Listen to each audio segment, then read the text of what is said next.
ఈరోజు మీ అందరికి తెలిసిన విషయమే. మొగుడు చచ్చి ఒకడు ఏడిస్తే రంక మొగుడు వచ్చి రాయేసాడు అన్నట్టు ప్రస్తుతం ఆంధ్రప్రదేశ్లో అభివృద్ధికి అడుగులు వేస్తున్న సమయంలో వైసీపీకి సంబంధించినటువంటి ముండాకూరలందరూ ఒక్కొక్కరు ప్రెస్ మీట్ పెట్టేసి ఏడుస్తూ ఉంటారు. అందులో జడా శ్రావణ్ అనేటువంటి వ్యక్తి రెండు విషయాలను ప్రస్తావించాడు. మొదటి విషయం ఏంటంటే చంద్రబాబు నాయుడు గారు లోక్సభలో చట్టం చేయించినటువంటి వాడు. రేపు ఒకవేళ జగన్మోహన్ రెడ్డికి 40 ఎంపీ సీట్లు అంటే డీలిమిటేషన్ కారణంగా ఎంపీ సీట్లు కానీ ఒకవేళ పెరిగితే ఆ రోజు చంద్రబాబు నాయుడు గారు లాగానే అమరావతి రాజధానిగా ఉంటుంది, లెజిస్లేటివ్ క్యాపిటల్గా మావిగన్ ఉంచండి లేదా ఎగ్జిక్యూటివ్ క్యాపిటల్గా మావిగన్ ఉంచండి అని చెప్పి ఒక ప్రతిపాదన తీసుకొచ్చుకొని బిల్లులో శాంక్షన్ చేయించుకోలేడా అని చెప్పి మాట్లాడాడు. సరే, దీని గురించి మనం తర్వాత మాట్లాడుకుందాం. ఆయన చేసినటువంటి పెద్ద ఆరోపణ ఏంటంటే అమరావతి చంద్రబాబు నాయుడు గారు ఎందుకు కావాలని కోరుకుంటున్నాడంటే ఆయన సామాజిక వర్గానికి రాజకీయ లబ్ధి చేకూర్చడం కోసమే ఆయన అమరావతి కావాలని కోరుకుంటున్నాడు. ఆంధ్రప్రదేశ్లో ఈరోజు అంటే అమరావతిలో వర్క్ చేస్తున్నటువంటి కంపెనీల్లో 85% కమ్మవాళ్ళకు చెందినటువంటి కంపెనీలు ఉన్నాయి. ఆ కంపెనీలకు చంద్రబాబు నాయుడు దోచిపెడుతున్నాడు అని చెప్పడంతో పాటు చంద్రబాబు నాయుడు గారు ఒక బిల్డింగ్ కట్టాలంటే 100 కోట్ల రూపాయలు ఖర్చు అయితే అందులో 60% అవినీతి జరుగుతుంది. ఆ 60% కూడా మొత్తం కమ్మ సామాజిక వర్గం వాళ్ళకే దోచిపెడుతున్నాడు అని చెప్పి మాట్లాడాడు. జడా శ్రావణ్ ఒళ్ళు దగ్గర పెట్టుకొని మాట్లాడు. ఇంకొకసారి తెలుగుదేశం పార్టీ వాళ్ళకి దోచిపెడుతున్నాడని చెప్పి అదొక లెక్క వేరేగా ఉంటుంది, కానీ ఒక సామాజిక వర్గం అని మా మీద కానీ మాట్లాడితే మాత్రం పళ్ళు రాలగొడతాం. గుర్తుపెట్టుకొని ఒళ్ళు దగ్గర పెట్టుకొని ఉండు. సిగ్గుండాలి. దళితుల్ని కాపాడుకోవటం కోసం బిఆర్ అంబేద్కర్ గారు రాజ్యాంగంలో చట్టం చేశాడు. దాన్ని అలుసుగా చేసుకొని దాన్ని అడ్డం పెట్టుకొని దాన్ని ఒక రక్షణ కవచంగా ఏర్పాటు చేసుకొని తప్పుడు మాటలు తప్పుడు వ్యాఖ్యలు కానీ చేస్తే మాత్రం చెప్పుతో సమాధానం చెప్పాల్సి వస్తే గుర్తుపెట్టుకో. అది నేను అడుగుతున్నా, నీ దగ్గర ఆధారాలు ఉంటే బయటపెట్టు, నీ దగ్గర ఆధారాలు ఉంటే మీడియా ముందు ప్రవేశపెట్టు. ఇలా అమరావతిలో కన్స్ట్రక్షన్ చేస్తున్నటువంటి కంపెనీలో ఎల్ఎన్టీ సంస్థ, అలాగే మెయిల్ సంస్థ, పిఎస్ఆర్ సంస్థ, ఇవన్నిటిని పిఎస్ఆర్ఐ సంస్థలు, ఇవన్నీ సంస్థలు తీసుకుంటే మెజారిటీ సంస్థలన్నీ మెయిల్ ఎవరిది? మెగా కృష్ణారెడ్డిది. ఎల్ఎన్టీ కమ్మ సామాజిక చెందినటువంటి వ్యక్తులదా? మీకు ఏ దమ్ము ధైర్యం ఉంటే చూపెట్టు. వాళ్ళని కమ్మ సామాజిక వర్గం వాళ్ళకైనా వ్యాపారాలు చేసుకునే వాళ్ళకి కులంతో సంబంధం ఏంటి? నాకు అర్థం కావట్లా. ఈ మెగా ఇంజనీరింగ్ సంస్థని చంద్రబాబు నాయుడు గారి టైంలో పట్టిసీమ కట్టడానికి వాడాడు. జగన్మోహన్ రెడ్డి గారు పోలవరం ప్రాజెక్టుని వాడటానికి వాడారు. నేను ఈరోజు అడుగుతున్నా, ఇక్కడ సమర్థత మాత్రమే పరిగణలోకి తీసుకోవాలి, కానీ కేవలం ఎవరి మీద వ్యాఖ్యలు చేయడం కోసం, ఎవరి మీద బురద దాల్చడం కోసం సిగ్గు లేకుండా ఇలాంటి వ్యాఖ్యలు చేయడానికి నీకు సిగ్గనిపించట్లేదా?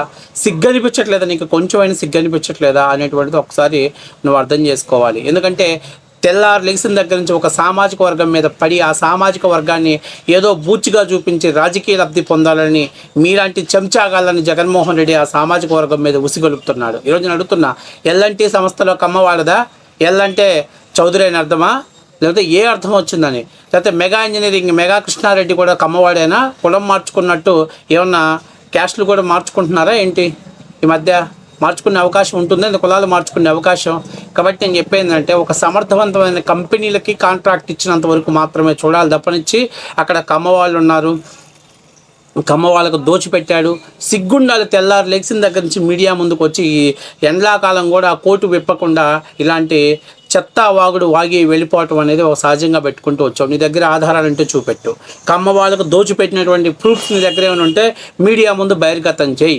కేవలం గుడ్డగాల్చి మీద గాల్చడం కోసం, చంద్రబాబు నాయుడిని రాజకీయంగా దెబ్బ కొట్టడం కోసం ఒక సామాజిక వర్గం మీద పడి ఏడవటం ఆపి బంద్ చేయండి.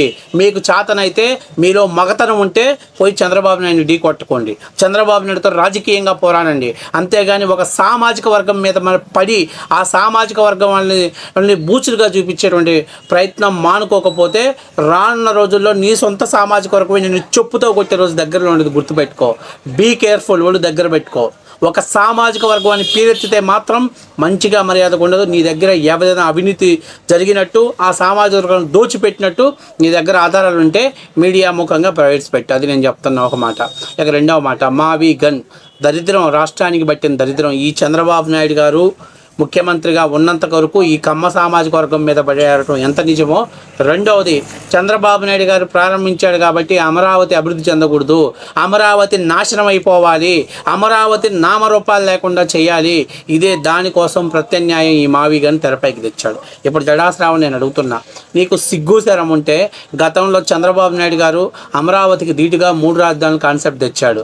151 సీట్లతోటి మేము ఎమ్మెల్యేలుగా గెలిచాము, అందుకని నేను 3 రాజధానులు చేస్తాను అన్నాడు. 2024 ఎలక్షన్స్ ముందు అమరావతి 3 రాజధానులు అనే ఎలక్షన్స్లో పోతే ఆంధ్రప్రదేశ్ ప్రజలు వైసీపీని చొప్పుతో కొట్టి 11 సీట్లకు ఇచ్చారు. ఇవాళ మళ్ళీ 2029 ఎలక్షన్స్లో కూడా జగన్మోహన్ రెడ్డి మావి గన్ అనే దానితో పోతాడు. మళ్ళీ అమరావతి అనేటువంటి దాంతో చంద్రబాబు నాయుడు గారు ఎన్నికలు పోతే ఖచ్చితంగా జగన్మోహన్ రెడ్డి సర్వనాశనం అయిపోవటం కారణం. నువ్వేదో ఓవర్ ఎక్స్పెక్టేషన్ చేస్తున్నావు. 2019 జగన్మోహన్ రెడ్డి అమరావతిని నేను ఇక్కడి నుంచి మారుస్తాను అని కానీ ఆయన చెప్పి ఆ రోజు ఎన్నికలకు పోయి ఉంటే ఖచ్చితంగా జగన్మోహన్ రెడ్డి ఓడిపోయేవాడు. ఆ రోజు ఏమన్నాడు చంద్రబాబు నాయుడు గారు?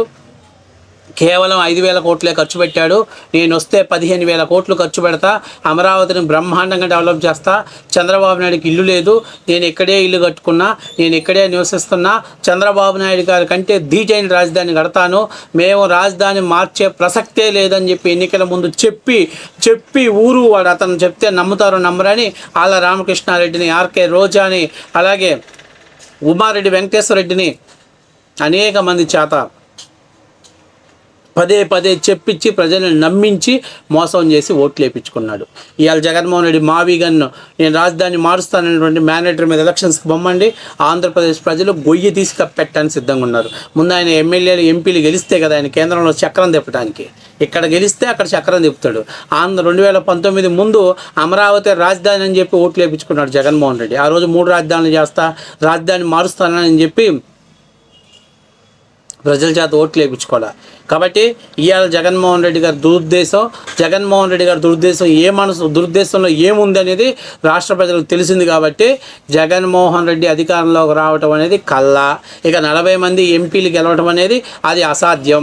ఒకవేళ గెలిచిన జగన్మోహన్ రెడ్డికి ఉన్నటువంటి కేసులు రీత్యా ఆయన కేంద్రం డూడు బసవన్న ఆడమన్నట్టు ఆడటమే తప్ప నుంచి బిల్లులు మార్చి బిల్లులను చేంజ్ చేసేంత దమ్ము ధైర్యం జగన్మోహన్ రెడ్డి దగ్గర లేదు. అందుకు ఉదాహరణ 2019లో ఆయన గెలిచిన తర్వాత 2020 మార్చిలో ఆయన శాసనసభలో బిల్లు పెట్టాడు 3 రాజధానులు, కానీ తీర్మానం చేసి కేంద్రానికి పంపించలేదు. ఎందుకంటే ఆయనకు అంత సీన్ లేదు, ఆయన పంపించేటువంటి తీర్మానాలకు అంత వాల్యూ ఇవ్వరు అనేది వాస్తవ విషయం. ఆయన తెగించి కూడా అడగలేడు. కాబట్టి ఈ మావి గన్నుని మడిచి కింద పెట్టుకొని కాల్చుకో. రాష్ట్రానికి పట్టిన దరిద్రం, రాష్ట్రానికి పట్టినటువంటి పేడ విరగడైపోయింది. ఊరికే తప్పుడు మాటలు, తప్పుడు ఆరోపణలు, ఆయన గురించి నువ్వు భారీ ఎత్తున ఎలివేషన్స్ వేసుకొని అంత సీన్లా 2019 ముందు జగన్మోహన్ రెడ్డి రాజధాని మారుస్తానని చెప్పి ఏ రోజు కూడా చెప్పలా. నేను రాజధాని ఇక్కడే కొనసాగిస్తా, 10,000 కోట్లు ఖర్చు పెడతానని చెప్పి ప్రజల చేత ఓట్లు వేయించుకున్నాడు. ఖచ్చితంగా 2029లో ఈ మావి గన్ అనేటువంటి దాంతో రెఫరెండంతో పొమ్మనండి, ఖచ్చితంగా ఆ 11 సీట్లలో కూడా 2 సీట్లు ఎగిరిపోవటం గ్యారంటీ. ఇది వాస్తవ విషయం.